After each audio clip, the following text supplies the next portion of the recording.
Dan Graziano covers the Giants for ESPN. He joins us now on the Michael Kay Show. It's Don LeGrec and Bill Daughtry. How are you, sir? If Ray doesn't call, can I get the money because I was on hold? Or how does that work? You work for the station, unfortunately. You are indispensable, Graziano. You guys aren't paying me. You are indispensable. You look so good on TV today. All right. You know what? I will tell you what. We'll consider it. Hopefully Ray will call. And we got about 6 other people that also need not to call, and then we'll give it to you. Okay? There you go. All right. We got pulled. What is the latest you can tell us about JPP? Jason Pierre-Paul plans to return to the Giants next week. This is according to a source I spoke with this afternoon.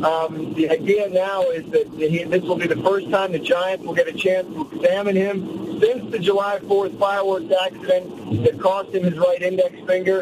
After the team doctors and trainers have had a chance to see him, then Pierre-Paul and his agent will have a conversation with the Giants about how many games he's expected to play and, the proration of the franchise player salary. If he's going to play 14 games, then they'll guarantee all that money, 14 games worth, and then he'll sign the tender and, peace in the valley.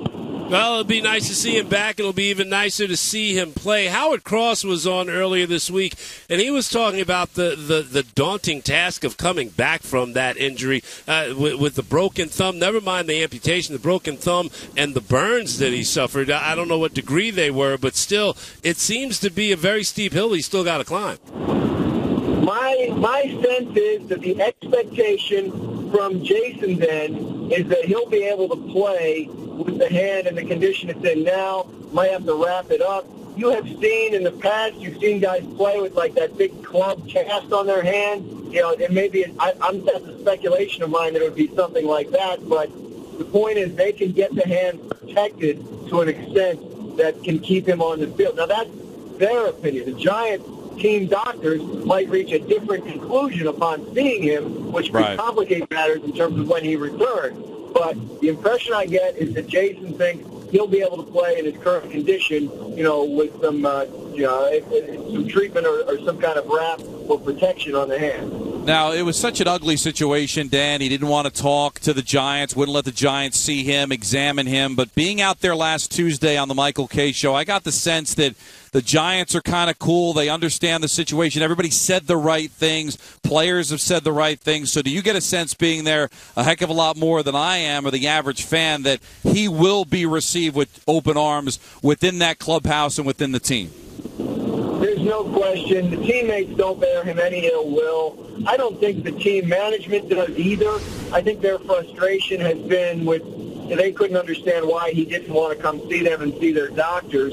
But he had his reasons, and once he explained it to them, they continued to say, be here when he gets here.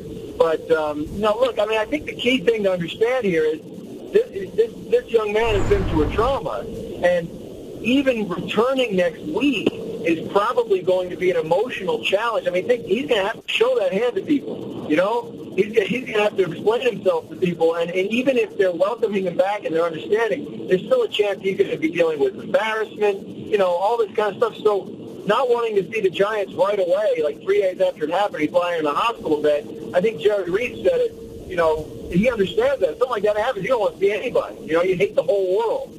So I think, it's been almost 2 months now since this happened, and that has given him time to heal up physically and maybe a little bit, mentally and emotionally to the point where he's ready to come back and talk about playing football again. But the other thing, remember this, too. He was franchised. He doesn't have a long-term contract. He wanted a long-term contract. It's possible he would have held out of camp even if he hadn't had the fireworks accident because he was upset about his contract. So this may be when he was planning to come back all along, for all we know. Yeah, it comes back now, and he's going to be in a one-year salary drive. Our Dan Graziano with Don LeGrec and Bill Daughtry on the Michael Kay Show. Dan, you were up in Bristol all day long. The news of the day, of course, Tom Brady. Give me your take on what ultimately happened. Was it the right thing? Was it right for the league? Were you surprised? And where does the NFL go now besides appeals court? I think it is the right thing. I think when the suspension came out, my first reaction was, wow, 4 games, that'll get knocked down on appeal. Of course, it wasn't. And then once that happened, I think, the league set itself up to fail. Now, when you talk to lawyers about this case leading into today, and everybody was confident that on the law, the judge would have to rule in the league's favor.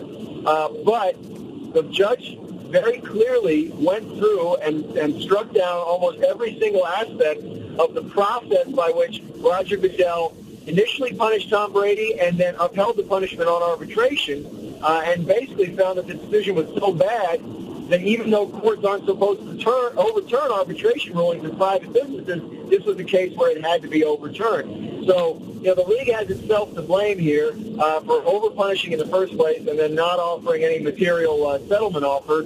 I think maybe they could have probably talked Tom Brady into taking a one-game suspension plus a one-game fine, something like that.